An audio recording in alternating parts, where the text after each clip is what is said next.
A day of winter in the life of a 19th-century American settler. Winter does not announce itself politely. It does not arrive with ceremony or explanation or any concern for the hopes that brought people here in the first place. It simply settles in, quietly, thoroughly, without apology, and waits to see who will adapt, who will endure, and who will quietly disappear from the record. Somewhere across the vast interior of the United States, sometime between 1800 and 1900, a settler's winter day begins not with ambition or inspiration, but with cold. A deep, settled cold that does not merely touch the skin, but sinks into wood, iron, fabric, and thought itself. The kind of cold that lingers long after the sun has risen, as if refusing to acknowledge that daylight alone should be enough. Morning comes before the sun because daylight is valuable and darkness is expensive. Inside the cabin, the air has not moved all night. It has been preserved, sealed in by rough-hewn logs and good intentions, growing sharper with every passing hour. Frost feathers the walls and clings to the edges of windows, delicate and decorative in a way that feels almost mocking. The floor remembers yesterday's footsteps and offers no forgiveness to bare skin. Sleep has been done in layers. Coats are blankets. Blankets are not enough. Even rest requires preparation. The fire, once lively and ambitious, has diminished overnight into a few stubborn coals, glowing faintly, quietly defiant. Letting it die would save wood, yes, but the cost would be immediate and severe. Without heat, water freezes. Fingers stiffen, metal cracks, and morale follows shortly after. Winter teaches quickly that some savings are illusions. So someone rises, slowly, deliberately. Movement itself feels expensive this early. Boots are pulled on, rigid with ice, refusing to bend without argument. Trousers are stiff. Shirts are layered not for comfort, but for strategy. In winter, clothing is not about expression or dignity.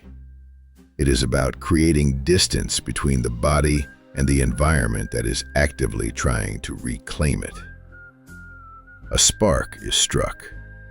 Matches are not wasted. Fire is not assumed. One careless attempt, one failure, and the morning stretches longer and colder in ways that compound with alarming speed. When the flame finally takes, there is no celebration, only a quiet easing of tension, as if praising it too openly might invite it to vanish. The fire grows slowly, reluctantly, consuming yesterday's labor in the form of carefully split wood. Each log represents time already spent, effort banked against this moment. Winter is a season where the past constantly demands repayment. Breakfast follows, though the word carries more meaning than the meal deserves. Cornmeal is mixed with water and cooked into something solid, dependable, and bland enough to avoid disappointment. Salt pork is sliced thin because it must last, because it already has. It is not bacon, despite hopeful comparisons. It is preservation made edible, a reminder that survival has a flavor, and that flavor is restraint. This food is not meant to be enjoyed. It is meant to sustain movement, to keep hands responsive, to keep the mind sharp enough to avoid mistakes that cannot be reversed. Coffee, if there is any left, is weak and bitter, stretched thin by months of careful rationing. Sugar appears sparingly, almost ceremonially, if at all.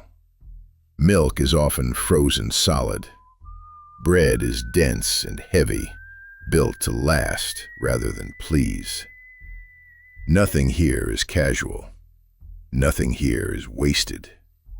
Outside, winter waits, unchanged by routine. When the door opens, cold floods in immediately, forceful and personal, as if offended by the brief warmth inside. Wind moves freely across the land, unbothered by property lines or intentions.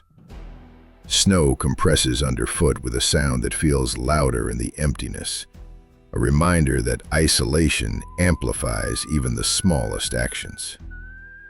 Animals must be tended to, regardless of conditions. They do not care about stiff joints or numb fingers. They do not understand seasons. They only know hunger and thirst. Water troughs are broken free of ice again and again because they refreeze quickly, efficiently, without fatigue. Wells are checked. Buckets are hauled. A frozen pail is inconvenient. A frozen well is catastrophic. Livestock are not assets in winter. They are responsibilities, fragile and demanding. A sick animal means lost strength. A dead one means lost futures. Winter reduces everything to its most practical value. Woodcutting follows, because it must. Wood is heat. Heat is life. And life in winter is measured not in years, but in days. Each swing of the axe is deliberate, calculated. Energy must justify itself. A missed strike is wasteful.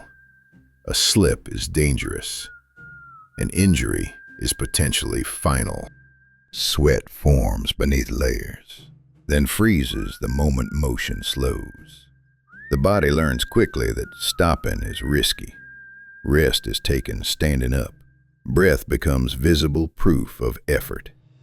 This is not exercise. This is maintenance of existence.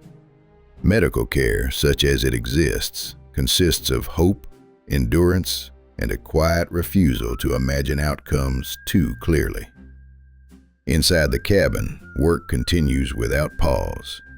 Hands that chop wood outside mend fabric inside. Cloth is repaired because replacement is expensive, uncertain, and often unreachable.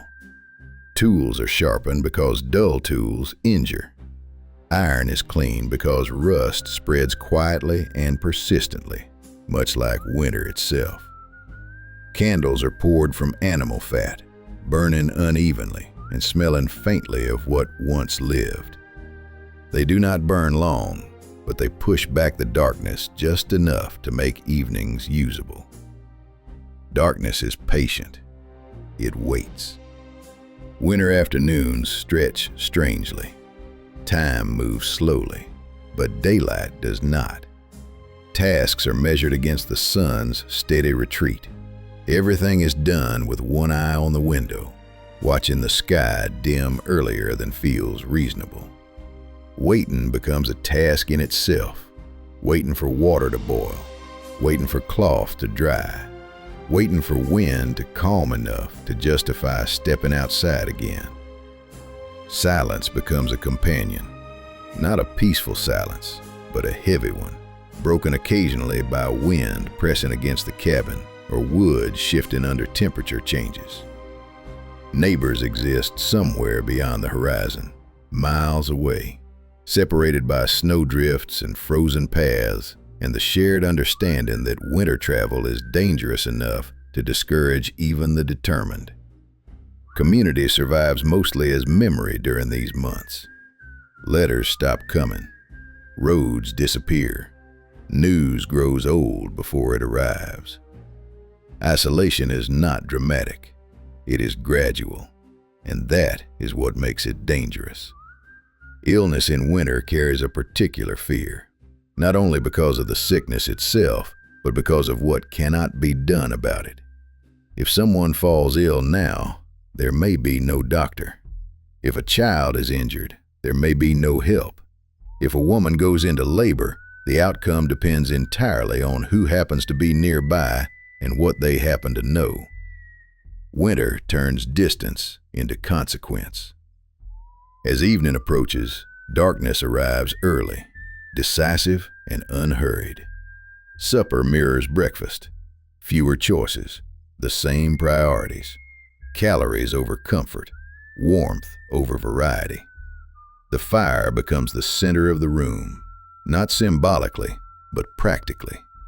Bodies gather close, not out of affection, but efficiency. Stories are told, some remembered clearly, some reshaped by repetition, some invented entirely. Storytelling fills the space where travel once existed. Psalms are read, letters are practiced. Children learn their letters by flickering light, absorbing knowledge slowly, unevenly, but persistently. Education, like everything else, is adapted to circumstance. Entertainment is free, repetitive, and mandatory. There are no alternatives. Outside, the land remains vast and indifferent. Snow reflects moonlight faintly.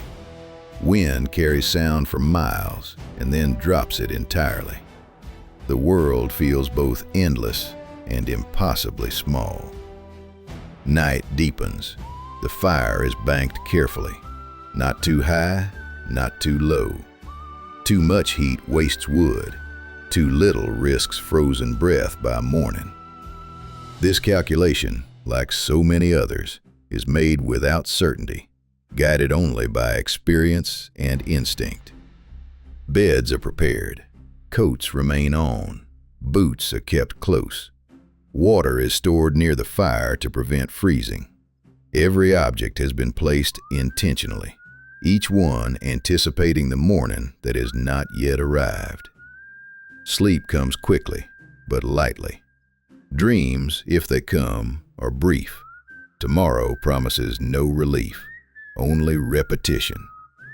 The same chores, the same cold, the same careful negotiation with a season that does not care about effort or fairness. And yet, morning will come again, because it always does. They endure not because it is heroic or admirable or destined to be remembered, but because leaving is harder, because survival becomes routine, because hope, however impractical, proves remarkably stubborn when paired with necessity. Winter does not reward perseverance. It merely acknowledges it by not winning. History is not built in moments of triumph. It is built in thousands of cold mornings that did not improve, did not inspire, did not change anything at all, but were lived anyway. And that, perhaps, is the most honest truth of a winter day on the American frontier.